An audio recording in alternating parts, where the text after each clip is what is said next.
Oh, Battery. I'm getting one of the pools Oh, good. so I can do it outside. But I've been using my normal tub, my bathtub. Yeah, that's what I use. Yeah, it's awesome. I just melt It's so away. good. I Yeah. can't wait So until now that I this. got the pool up, I do that and the cold tub. Yeah, I can't wait until I get the pool. Then I'm gonna And it's be in kind of heaven. fun. Like since they're small, they still function like a real pool. So you have a sense of accomplishment, like cleaning out the filter, making sure the water's right, Yeah, all that type of stuff. And it's so much easier than an in-ground pool. yeah, I know. That's what I'm excited about. I'm excited. I really am. It's made such a difference. I feel a thousand times better. Like it's a rejuvenation tank. So when I get the real stuff, it's going to be awesome. Nice. How does it feel like on your wound where your knee is? It feels great. It feels great. Yeah. It, it it just I Can you hear feel me now? like I'm 10 years younger. 10 years younger. So, Good. yeah, it's beautiful. Good. Do you want to try? What? Can you Good. hear me? You I have got a me? little bit of a delay. Okay. Hold on. Can you hear me? I have a little bit Yeah. of a yeah. There's a delay. I got a delay. Can you hear me now? I can. Yeah. All right. Ooh, zooming in. We'll try that. So, welcome to Husky Talk-SNS. I am your host, the best podcast host in the universe, Steve Cully. I would like to thank our sponsors at Procyon Partners. They're run by Sean Rabinowitz. They specialize in employee benefits, wealth management, and retirement planning. And they are proud supporters of our podcast network. And Sean is the best of the best. Green Street Trust International, owned and operated by Rennell Jump in West Palm Beach, Florida. They offer a variety of services, but they specialize in tax planning for businesses large and small. They will get you a big fat return, or they will save you money. To get a free consultation, go to www.greenstreettrust.com. We have a new sponsor, Luther James Insurance, out of Edgewood, New Jersey. It's run by James Whitfield. For over 3 years, he has dedicated himself to the art of financial planning, advanced insurance planning, and retirement strategies. He specializes in life insurance.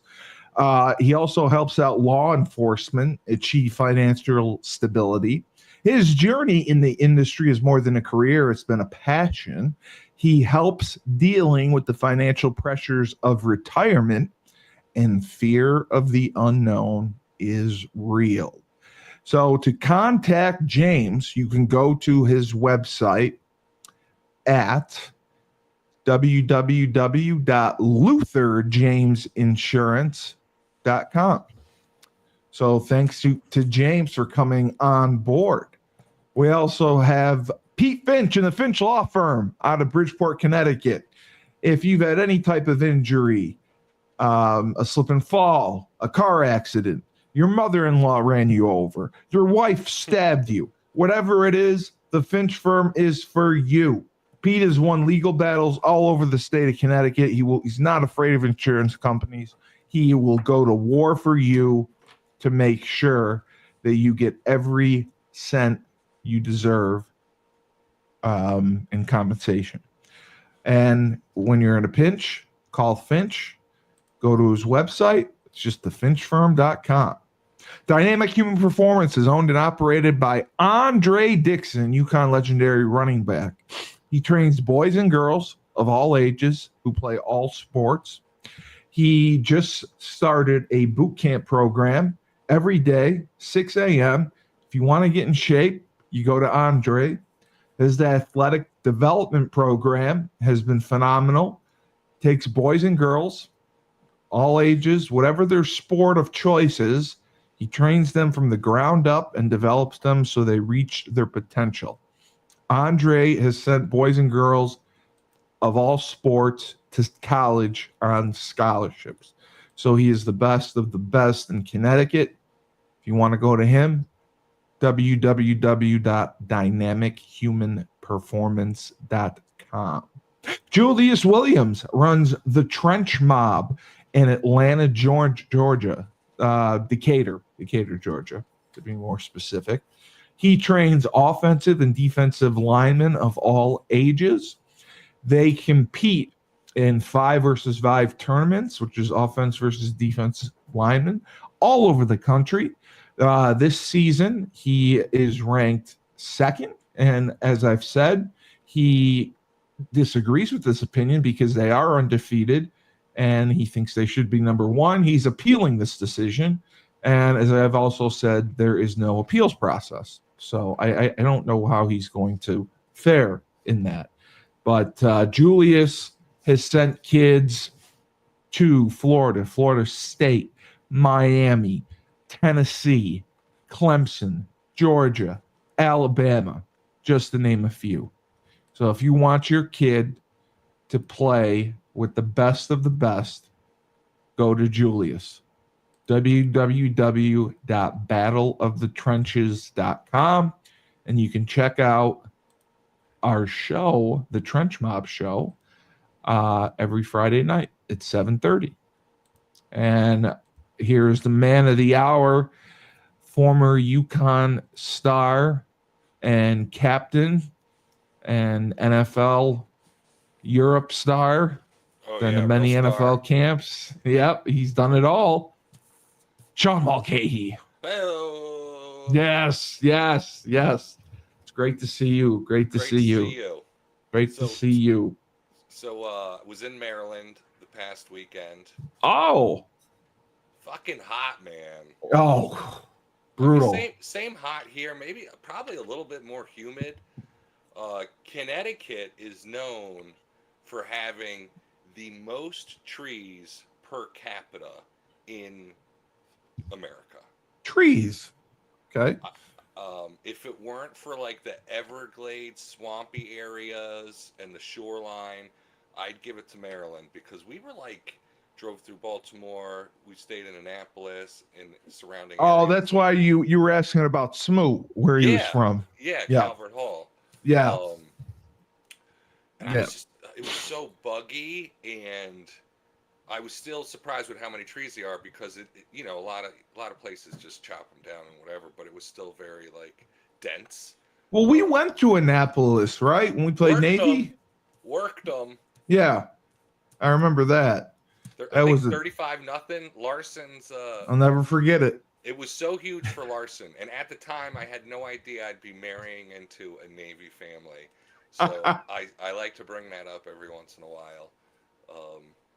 But did you was so funny in that game. Did you go to the Naval Academy when you were there? No, but I've been a bunch. I've been a lot. So it's unbelievable. There. Yeah, over the past 20 years or so, I've probably been to Annapolis like half a dozen times. Mm-hmm. Been to some cool. I've been to a graduation there. I've been to a changing of command there, and I've been to a retirement there because Maggie's two brothers went to school there. Our sister went to school there. So we had 3 family members who were grads from there, and then so yeah, it's cool. It's really cool.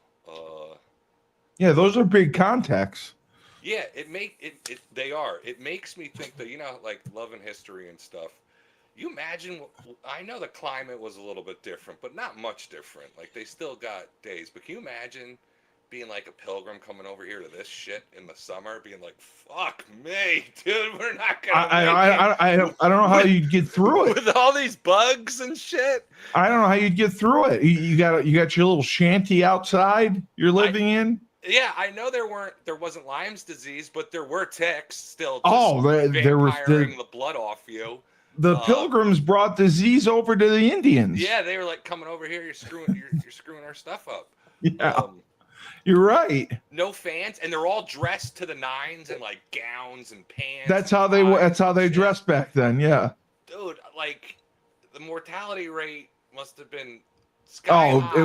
It was like the average lifespan was like 30 or something like that back then.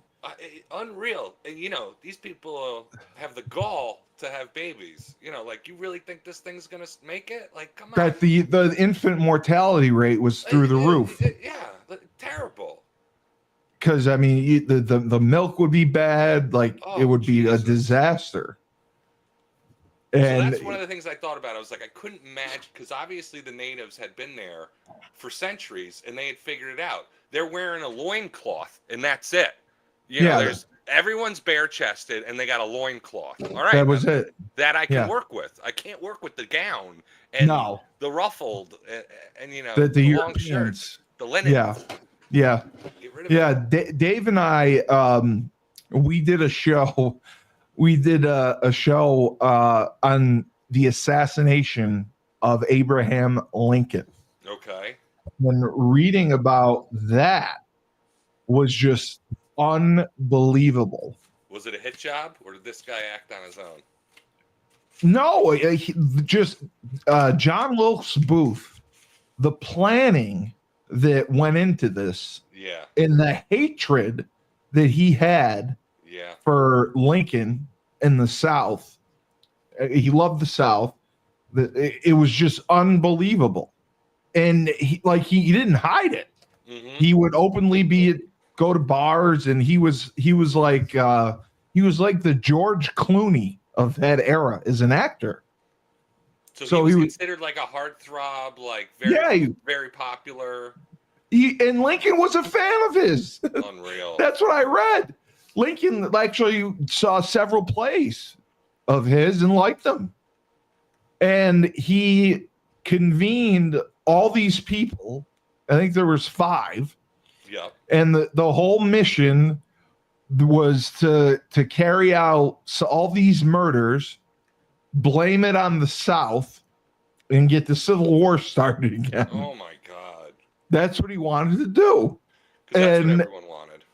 And it's crazy because the one guy who was supposed to kill Andrew Johnson, the vice president, got drunk and forgot to go, or just didn't go. There was another guy that went to kill the Speaker of the House. He went there. He didn't kill him. He wounded him badly, and he eventually got caught. And there was a female involved. She was part of it. And John Wilkes Booth, the way that he planned it was perfect, because he knew the play. And the funny thing was, one, Lincoln had a premonition that something was going to happen to him. He was having dreams leading up to this of his death. It said that he had dreams of him walking and seeing his body in a casket. Oh my God. And asking what happened. And that night, he didn't even want to go to the play. He wasn't feeling well. He didn't want to go. His wife was the one who made him go. And Ulysses S. Grant was supposed to go, and he didn't. And had he gone, they had a plan to kill him too. Wow. So Booth went to the play, and he knew the script of the play. So he knew when there was going to be like laughter and reaction from the audience. Yeah. So Lincoln's typical security, they had bodyguards, whatever, they weren't there. Yeah. They had basically substitute bodyguards. And Booth was able to walk around where they had to play because he was so well known. So nobody stopped him. So when he actually walked by the guards and got into Lincoln's booth, Lincoln was up top watching the play. He got in, no problem. And he waited for the right moment when he knew there was going to be laughter in the script, and he timed it. When everyone was laughing, he shot Lincoln. Unbelievable. And the people, nobody did anything because they thought it was part of the show. Yeah, I remember hearing that. Yeah, because there was such commotion going on. Yes, and then he jumped like 12 feet down from Booth's from Lincoln's little thing to the stage. Yep. And then he ran out. He had a horse He had a horse waiting for him. Did he break his ankle? Yeah, he hurt it. He hurt his foot or ankle bad. Yes. Yeah. It was his knee or his ankle bad. But he had a horse waiting for him. And he yelled "Sic Semper Tyrannis," which is "Death to Tyrants" or something like that. It was either that or "The South will rise again." And he got on his horse and he got away. He got on his high horse. He literally got away. It's amazing that because all the people thought it was part of the show. So he escaped, and then they had a manhunt for him. And he went to a doctor's house who was a Confederate supporter. The doctor bandaged up his leg and splinted it. And then he went to another hideaway, and that's where they caught him. And they ended up killing him because he was hiding in a barn, and they burned it to get him out. They were trying to get him to come out. And he shot himself. And I just thought that was just the wildest freaking story ever. It must have been crazy. And then think about being back in the day there and being like a civilian reading that in the paper, being like, what just happened? Good Lord. And the news spread so slow. Yep. And then this was unprecedented. They took Lincoln's body by train all over the country to the major cities so people could honor him. Yeah. That blew my mind. They kept the body good enough, I guess. Did they keep it on ice? So I don't know how they did it. It was in a special train that was ice cold or whatever, and they did it for a week or so. And it was amazing to me to read that. And then there's the other conspiracy theories that Booth actually survived. And if you read about that, they said that Booth made it out of the fire. He changed his name to John St. Helen, and he moved up north, and he lived as like an actor. And on his deathbed, he told people that he was really John Wilkes Booth right before he died. Wow. And the funny story after that was they took the body of the John Wilkes Booth and made it part of a circus. Huh. His body was mummified. So the circus ended up buying it, and they had it for years, and then they eventually lost it. Oh my God. So to this day, John Wilkes Booth's descendants, they believe that he survived, and they wanted his remains tested because they kept some of his remains. The rest were buried at sea. They threw him in the ocean, Really? just like they did to Bin Laden or whatever. Hey, So they went to real quick. Yeah. Did you watch any of Jaws the past 2 weeks because of the 50th anniversary? No. I didn't. This is the 50th anniversary of it. Uh-huh. Oh my God. And then I absolutely need to watch it. all right, yeah, sidetrack that because I've seen that movie 125 times. So like, Oh yeah, it's the best. and it keeps getting better. It in my mind, once they get on the boat with Quint, it becomes a comedy. Yeah. The dynamic between Richard Dreyfuss, Roy Scheider, and Richard Dreyfuss was awesome. and what's his name? Oh God, why am I forgetting his name? The guy who plays captain? Quint. Yeah, the guy who plays. Yeah. Quint. I can't remember his name. Robert Shaw. Okay. They're hysterical. They were. And Robert Shaw is drunk in about all the scenes. The whole place, yeah. Because he died at 51 to like liver failure. He was known for being a huge drinker. Alcoholic. Yeah. Yeah. Great. I used to love Roy Schneider too. He's great. He had that helicopter movie with Daniel Stern. Yeah. Blue Thunder. He's been in a lot of movies. That's right. He plays a bad guy in the CIA. In another movie with like Charlton Heston or something, or maybe Robert Redford. It's really good. Anyway, and then the other thing I wanted to circle back to was Ulysses S. Grant. He wrote, I don't know if it was one of his autobiographies in Stamford, Connecticut. And oh my God! When we lived in Stamford, Connecticut for almost 4 years, the house that he wrote it in is still there, and there's a plaque and everything. Ulysses S. Grant wrote his memoirs here. Wow. I'm pretty sure it was after his presidency. Yes, that would make sense. Yeah, because that's what they all do. Yeah, they all had presidential libraries, and that's when they write their memoirs. I'd love to read his, but the only reason, I mean, we did it because Lincoln is often considered the greatest president of all time. Yes. That's how people see him. Yes. And, I would say, because I'm a history buff, my favorite president was FDR. Uh-huh. Because, he got through the Great Depression.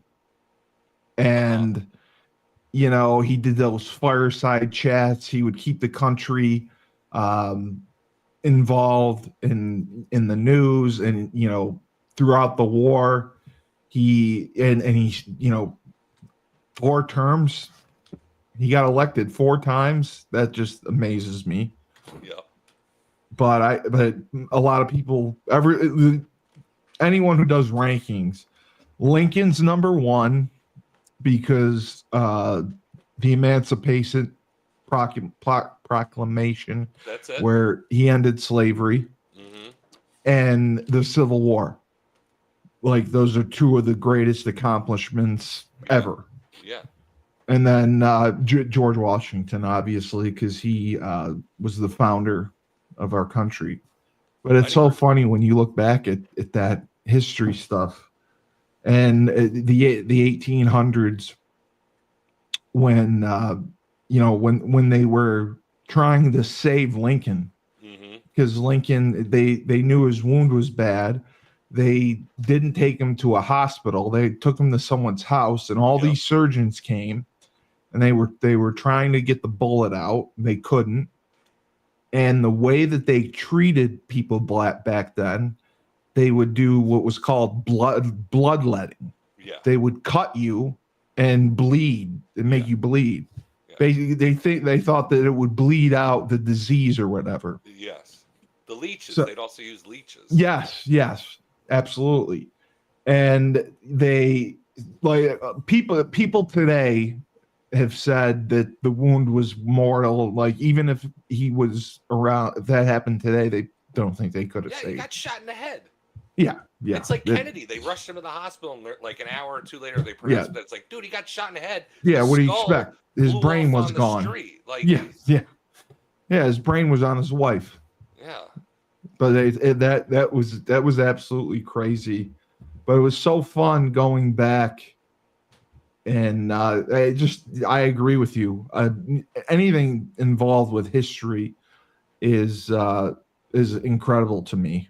I mean, I can't believe the like ocean explorers. You know, they say there's the fight or flight, and you know the balls these people had. I know they must have been bored as hell in the same town year after year, but to go into the ocean with no forecast, and you know, they believed in sea monsters, and you don't even know how far or how long you've got to go. You're the Loch Ness monster. Like unbelievable balls. I was like, there's no way I could do that. I don't even want to do it today, and I know the forecast. Yeah. That would, you know what? That would be a nightmare. Yeah. Having to get on one of those boats and go on the ocean, and you're just like, hey, we're sailing off.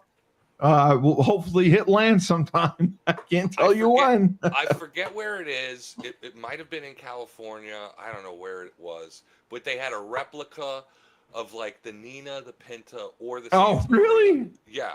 Holy crap! They built it to what they thought it could be. Right. And they've also done it with the Mayflower somewhere. It might even be in Europe. But they were so small. They were like 100 feet. That's all they were? Yeah, they were small. Oh, man. I thought they were massive. Not that big, no. That's crazy. It's like taking a party boat into the ocean. Yeah. You know, they were top heavy with the sails. I mean, I know they had the rudder and like the reversal fin or whatever. That's crazy. But and like Columbus, surprisingly small. You know, how many people were on it? You had the crew, you had the captain, you had the officers, and you had the people you were bringing over. And then the supplies you were bringing over, and you know they were bringing over a goat or a horse or something too. That's right. I can't imagine like Columbus sailed several times getting on that crap. It's unbelievable that they made it like that. Also, the Spanish, once Columbus started getting it going, it like was a huge snowball effect. The Spanish had like they had kind of figured out the weather patterns, but they were still getting worked by hurricanes all the time. And they're still finding treasure. They're still finding stuff off. Like, there's a big international lawsuit between Colombia, Spain, and the indigenous peoples of Colombia over, like, $500 million worth of gold treasure and everything. That was found. They found it, yeah. They know exactly. Oh my God! So now it's in the courts to see who gets it, and Spain's like, "Well, we found it," and Colombia's like, "Yeah, you raped and pillaged our country to find it, and it didn't really leave our waters. I don't care if it's under your boat." And the indigenous people are like, "Hey, Colombia, it was ours. You stole. Yeah, it was ours to begin with. It's unreal." That's crazy. Yeah, it's unreal. And this is going on. It's in smaller lots, but this is also going on in Florida. So, you know, they go around. They go that whole Gulf of America, if you will. The Gulf. Florida's got this coast where it was like Hurricane Alley, and they had like a little slipway in between the Bahamas and the Keys, where sometimes they'd make it safe. But a lot of times they got worked, absolutely destroyed. And there's a ton of stuff up there. Ton of stuff. People are finding stuff all the time. Oh, my God. Yeah. I watched the Netflix documentary on this billionaire dude who tried to make a submarine. Yes. You saw it too with that cheap metal? Yeah, and man. He wanted to go to the Titanic? Meanwhile, all their... You saw that too? Yeah. All the professionals were like, dude, this isn't going to work. And he fired him. You're fired. Yeah, that's what he did. Anyone who disagreed with him, he fired him. It's unreal, dude. And they took several trips and they show you can hear the thing cracking. Yeah. And the guy's like, "Oh, that's normal. That's normal. That's normal. Yeah, it's normal." And they went. I know they tested it with the Andrea Doria at first, and I remember the engineers saying, "We need to test this without people." first. Right. Let's just we can do it by remote. Let's test it without people. Yeah. And the billionaire dude refused. He was just such an arrogant prick. Yeah. And didn't care. Yeah. So he insisted on going to the Titanic that day, and they charged. He said he wanted to make it accessible to people. It was like $50,000 a person to go. Yeah. And you're in this small little fucking thing. And he went down. I mean, when you actually see it, it's kind of cool. But I remember like they said a couple times like he insisted on captaining it, and he almost hit the boat, the Titanic or whatever, a couple times. I thought that was crazy. And then when they got lost, yeah, the thing incinerated. Yeah, it just like got crushed, and they never found anyone. They turned into plankton in a nanosecond. Yeah, which is not a bad way to go. Like I can't even imagine that happening. Like just because of the water pressure, it just crushes the ship. So it said it like incinerated it. Yeah. So water. I love like submarine movies, so I've seen this. Right. Water's heavy, right? We can agree on that. Yeah. And the ocean is vast, and that weight is still there. It may be dispersed, but it's still there. So the deeper you go, the water weight is the pressure, still there. Yes. And since it's like 2/3 of the world, it makes sense to me how it would just be like, yeah, like that's it. Right. As it crushes the metal outlining, which is the strongest part, anything else, it's like an explosion, implosion. Okay, that is because that's what I didn't understand. Instead when they said it's imploding. Yes. And they're all like crushing into each other. They said it was. They said there was nothing left. There were no remains or anything. No, and everything is in like quadrillion pieces. And they searched, and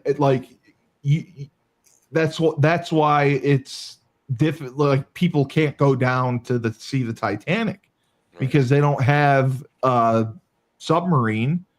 That you need something strong enough to hold to get down. I didn't realize how deep it was. Yeah, but it's down there, and that's people always say that about the ocean.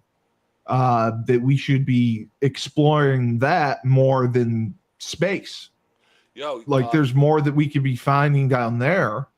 Facebook has some cool. They're not all true, but because I just joined Facebook 21 years after the fact. I know. I love it. And since I'm looking at like history and maps, love maps, there's a North Atlantic map where the water's taken away, and the deepest part in the Atlantic is right off Puerto Rico. It's called the Puerto Rican Trench, but you can also see like the shelf of northeastern North America, like where we live. Yeah, and the shelf goes really far out east, like almost hundreds of miles. But like as it comes down towards Florida and down, it narrows, and that's helps with all the storms because it's so deep in such a narrow area. Oh, it's almost like whirlpools, Bermuda Triangle. We're talking about the heart of the Bermuda Triangle right here. Yeah, all that type of stuff. Another thing that's been really cool about the submarines, where you don't need people to go down. One of the major events that happened way before our lifetime was World War I. Yes. That was a submarine. They used submarines in that war. They did.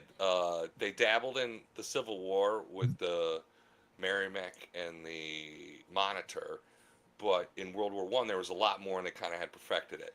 Right. So before we got involved in World War I, we had a passenger ship go from here to, it was supposed to go to England, but it got sunk off the coast of Ireland by a German submarine. Right, because the Germans had the best or the most submarines in World War One, right? Yeah. So we have there were German spies in America. There were also plenty of like former Germans living in America, Yeah, as well as they were our British. allies at that time, right? Right. Well, not during World War One. We were out of the war. We were out of the war. Oh, we didn't get involved, right? Long story short, Germany sinks the ship. It's got Americans on it. Kids die. Germany goes, "You had weapons on that ship. We had spies in the harbor that saw that ship loaded with guns, bullets, cannons, everything. You said you would not do that. So we sunk it." America denied it. Britain denied it, and that's how we got pulled into World War One, because we That's what did it. Was baby killers for sinking the ship. Oh So my fast God! forward 100 years later, you get the submarine down there with no people and the cameras, and they find the guns, the cannons, and the bullets. So it was all true. It was all true. It was all true. Oh my God! So who's to blame there? That's how we got lured into the war. Yeah, because Woodrow Wilson didn't want to go in. No, he stayed Germany away. Attacked America. So Germany kind of attacked America, but Germany also had warned all the allies, if you transport goods that kill our soldiers, we are going to sink your ship, which seems pretty fair. And we said we were not staying in it, but we were actually supplying. Yeah, we were neutral, but we were we were wow. So at the bottom of that ship is all the cannons and everything, and they found it. Yeah, it's like because 120 years ago they didn't think we'd have submarines with cameras. No, so we could deny it. Exactly. Oh my God! So that is what got us involved in World War One. Yeah. That is crazy, because I do remember Woodrow Wilson was he wanted to stay neutral. He didn't want to get involved in it. The war was going on for over 2 years. 2 years, right? It started in 14. We got involved at like the end of 16, but we were in 17, and then it finished like 3/4 the way through the year in 18. Like around November, it was over. That's why I always wonder now, like, with the stuff in Iran, Israel, Russia, Ukraine, where there's literally, Israel and Hamas, where there's literally wars going on nonstop. What could happen? Like, I mean, if there was like a true World War III. Well, we're kind of looking at the beginning of it. It's all and right we're involved. We bombed Iran. Yep. They're where they allegedly had nuclear weapons. Why did we let North Korea get nuclear weapons? They deny it, but that was the worst decision ever. Yeah. Because they're the scariest ones. Yeah, man, that dude's nuts. Like Iran, at least we got Israel to check Iran.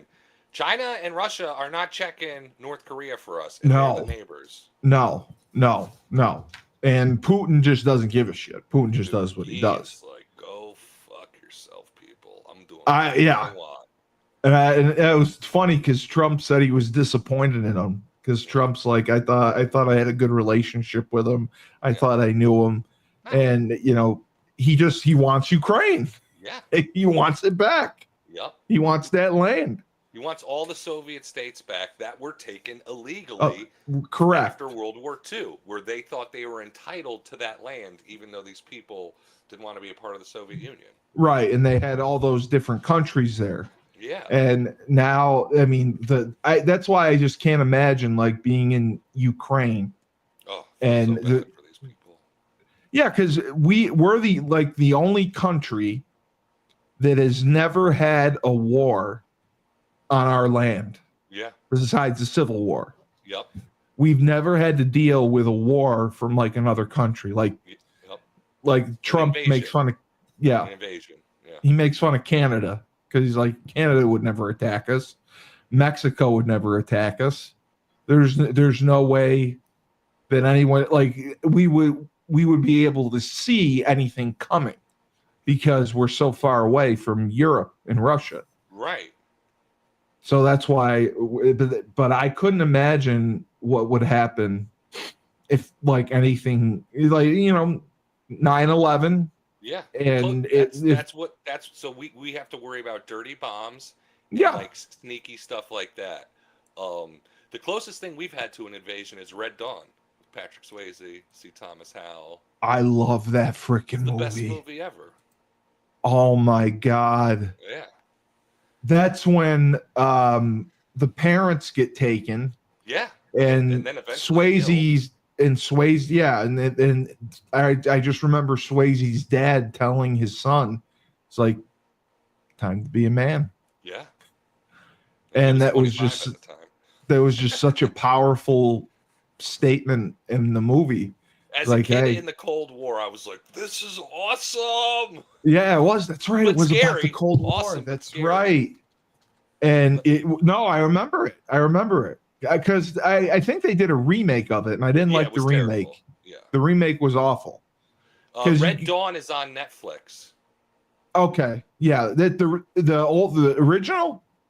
Yeah, the original, the 1984 version. That you know what? That I would definitely watch. I remember that because I thought to myself, if that happened to me, and your father says to you, he just like he knows like he's gonna be taken and killed, and he just says to you, and he doesn't show emotion. He just says, "Hey, we've prepared you for this. Mm-hmm. It's time to be a man. That's right. You got to, Here are all our guns. So it's on you. Here's our Henry rifle. Here are our 6 shooters. See if you can take out a couple Soviets and get some AKs. And he said, just stay safe. Remember what I taught you. I love you. Bye." So great. So when you watch that, it's also on Max. Do you get Max? Yeah, I got Max. Yeah. Perfect. I think it's on that too. So I want you to notice when the characters die, the good guys like C. Thomas Howell, Charlie Sheen. The cast was unbelievable. The cast is unreal. So all these special people, they've either just done something or they're about to do something, which is why they got to be killed off. Right. Right. Leah Thompson is about to do like I don't know if it's Short Circuit or they all had a plan. They all had a job that they needed to do. Like Charlie Sheen. Charlie Estevez. Emilio Estevez. No. Charlie Sheen. I was just calling him Charlie Estevez. Okay. Carlos Estevez. Yeah. He was about to do, I think, Platoon or getting ready for that's right. Yeah. There's all sorts of hidden gems in that, which is why they die where they die. And it's also just a great movie. Was Swayze brothers with Charlie Sheen? In the movie, yes. Yeah, they were brothers. Yeah, that's what it was. Okay. Yeah. And that's when Sheen was awesome and not crazy. Yeah, that's right. And Patrick Swayze was freaking special. You know he was a singer? He's got a great 80s song, too. Yeah, hold on. I love his songs. Yeah, so you know. You like the wind. The wind. Yeah, I didn't know he sang that, and I was like, this guy's the he can do it all. He can do it all. Other than being a 30-year-old dating a 17-year-old in Dirty Dancing, he was pretty great. Oh, the Dirty Dancing. Robbing the Cradle in that I just watched that recently. She wasn't 17. She's like the wind. Was she supposed to be that young? Dirty Dancing age gap. You're saying the age gap between Swayze and he's 25, she's 17. 8-year age gap. She was 17 for the movie. She's 17. I didn't know that. Okay. And he's 25 because I didn't know that. He's like a professional dance teacher. Right. I didn't know because I didn't know that. Because that's what they did all summer, and they provided entertainment for the rich people. It was all for the wealthy people. They would go there for the summer. Nobody puts baby in the corner. Well, the other character that is one of my favorites ever Say it. is the father. Boom, boom, down, down, down, down, down, bow. Law and Bow, Order. bow, bow, bow, Yeah. ba-da-dow. He was my favorite. Lenny Briscoe. He's awesome, dude. I can't I'm so remember his happy you real just name. said that. Lenny Boom, Briscoe. boom. That he was my favorite. He's so good. Did you watch Law and Order? I watched it last night. It was on last night. I mean, it was Yo, check how the new one or the old one. I think it's the old one because it had Angie Harmon in it. Oh yeah, she was the DA. Yes. Yeah. Yeah, that was the old one. I love the characters. Yeah. So check how this opening scene starts. This woman walks into a jewelry store. She's the assistant manager, and everyone's murdered for several hours.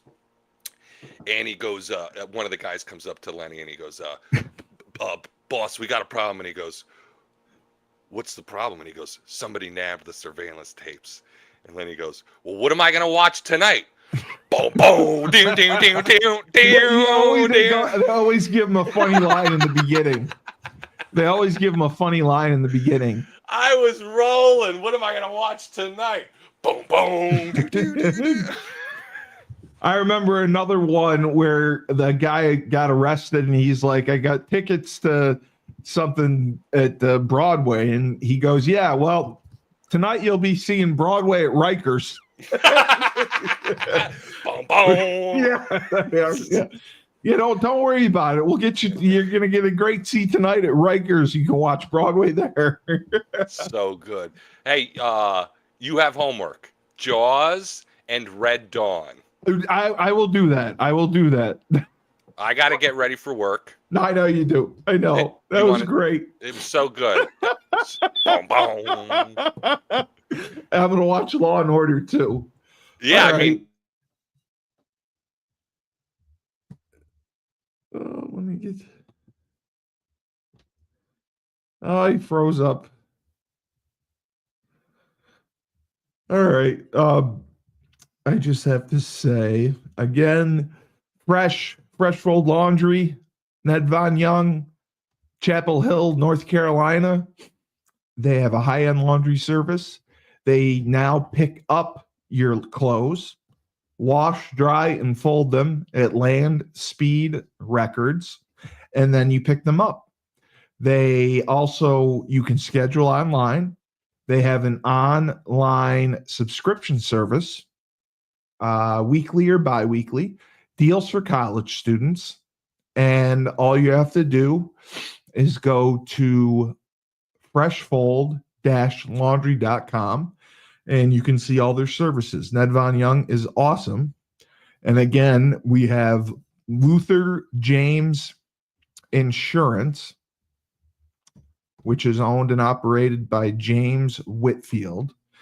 Again, financial planning, advanced insurance planning, especially life insurance, retirement strategies, and this is his passion. You know, you're not just a client to him. He does everything he can to help you. And there are financial pressures of retirement, and the fear of unknown is real. So check out his website at www.lutherjamesinsurance.com. I'm sorry, it's http://lutherjamesinsurance.com. And James Whitfield, he's our new guy on board from New Jersey. So if you're in Jersey and you want some insurance help, he's your guy. I'm Steve Cully. Remember, when life gives you lemons, don't make lemonade. Take 2 oranges, throw them right back at life.